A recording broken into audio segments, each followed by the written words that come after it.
Sveiki, su jumis Eugenijus Pišinskis ir Medžio idėjos. Ir papasakosiu jums šiandien tolimesnį procesą, kurį turim objekte. Dabartiniai stadijoje labai daug tokių visokių momentų yra, kuriuos galima aptarti, pasišnekėti. Dabar bus šitie procesai bus aptarti du kart. Vienas bendras aptarimas, kuris aš visą laiką keliu į YouTube, ir kitas techninis, kur daugiau pasakoju, traukiu dėmesį specialias momentus, kuriuos aš aišku keliu į Patreoną. Tai tie, kurie nori statyti patys ir žinoti žymiai daugiau momentų, aspektų, sistemų, kodėl taip padaryti, o ne kitaip, tai prašau, prisijungiat prie Patreono ir visus klausimus užduodat, viską atsakom, bendraujam, bendradarbiaujam su Patreono nariais. Ir vienu žodžiu, žmonės jau šiai dienai yra pastatyta Patreono nariai ir tie, kurie konsultuojasi, virš 20 pastatų patys žmonės pastatė, konsultuodamėsi su mumis, kad neturėtų jokių problemų ir tokiu būdu sutaupė ženkliai daugiau finansų. Pirma, ir ant meistrų, ant to, kad nedarė klaidų, ant to, kad vienu žodžiu technologinių momentų taupimas vyksta, nes šitie visi patarimai vyksta iš patirties, kad jūs, mielieji, nesuklystumėt ir už tai nemokėtumėt savų pinigų. Taip, tai tą, ką norėjau pasakiau, dabar pereinam prie apžvalgos. Praeinam visą namuką. Dabar šiai dienai kampai padaryti. Yra daromas MPP, medžių plaušų plokštė, kalamas su,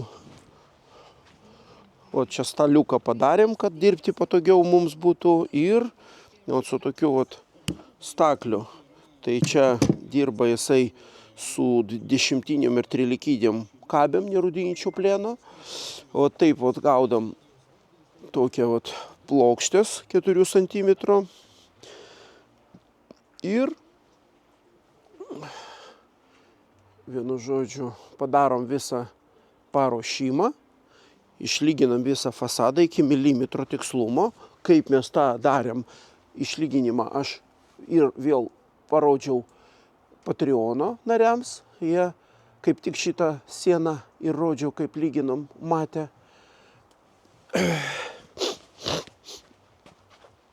Ir dabar padarėm, vienu žodžiu, nuo antros eilės einam ir į viršų. Viską kabėmis, kabės, sakau, 10-tukai. Jų nemažai, gražiai viskas priglunda, jokių tarpų, nieko, šachmatiniu būdu. Visur viskas idealiai.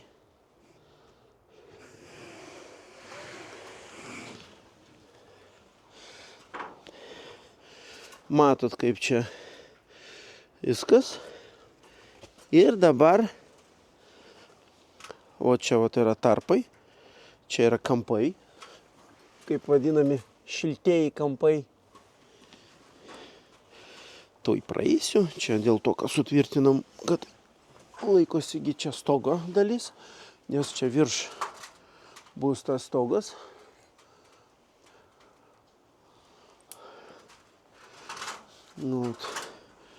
Viskas, visi įstrižainės visos prasuktos, praklijuotos. Poliuretanų, visur poliuretanas, visur klijai, visur susukta, suklijuota.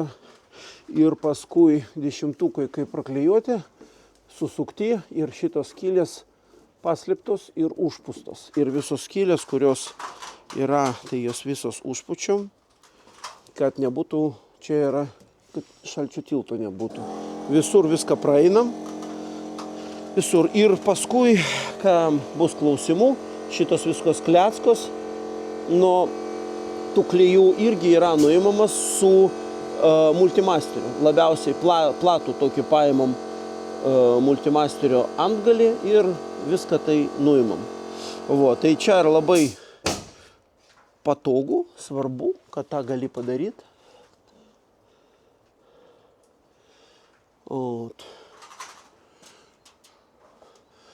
Tai čia, kaip matot, ką aš noriu parodyti, kad vis dėlto priėjom prie to, kad reikia ir slėpti ir šitus momentus. Ir visas iš vidaus irgi padarytas, priglunda gerai, čia priglunda viskas irgi idealiai, tarpų nebelieka jokių, viskas gerai. Tik tai lieka, šitos reikės nuiminėti, poliuretaną nulaužti. Visur, kaip matot, perdangai yra ta tarpinė, kad sumažinti, kaip sakant, tą būbną vaikštant. Ir jau mes uždarysim greitai visą pastatą. Greitai uždarysim. Liks mums, čia dabar šiai dienai pagal mano paskaičiavimus kažkur apie 2 savaitės, maksimum 2,5, ir visas pastatas bus uždarytas su MPP ir plėvelė difuzinė ant viršaus. Ir tada užsiimsim viduje su, vienu žodžiu, apačia, grindimis, ir viršuje su stogu, čerpinis stogas bus. Irgi tą visą dalyką, jeigu technologinį, techninį pusę žiūrim Patreone, visą apžvalginį dalyką, ką mes darom, kaip darom, sistemas, tą, ką pamatėt, žiūrit YouTube. Jeigu norit konsultacijos, tolimesnių kokių nors, tarkim, dalinimuose idėjomis, tai prašom, prisiregistruojat Patreone ir skambinkit, konsultuoju ir po valandą, ir po 1,5 valandos, ir mėnesį kartais žmonės skambina, tarkim, kasdieną po 10-20 minučių, statant namą atsiranda labai daug klausimų, tai kad visą tai dalyką, komunikuoti, tai irgi prisijungi prie Patreono ir komunikuojam, viskas, dalinuosi pilnai visą turimą informaciją, kad kaip sakant, normaliai galėtumėt gražiai, kokybiškai pastatyti, nepadarant klaidų. Nes tų klaidų galima padaryti milijoną. Ir kas labiausiai gaila, kad žmonės skambina dažnai po to, kai jos padaro skirtingų visokių klaidų. Ir jau bando taisyti, tai taiso pirmą laiką sąnaudas, piniginės sąnaudas, medžiagų išmetimas.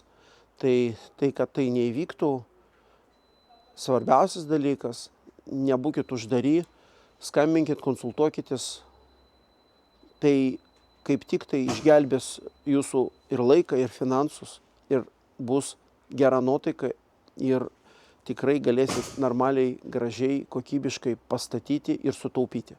Sėkmės, iki kitų kartų, su jumis buvo Eugenijus Pliušinkis, Medžių idėjos.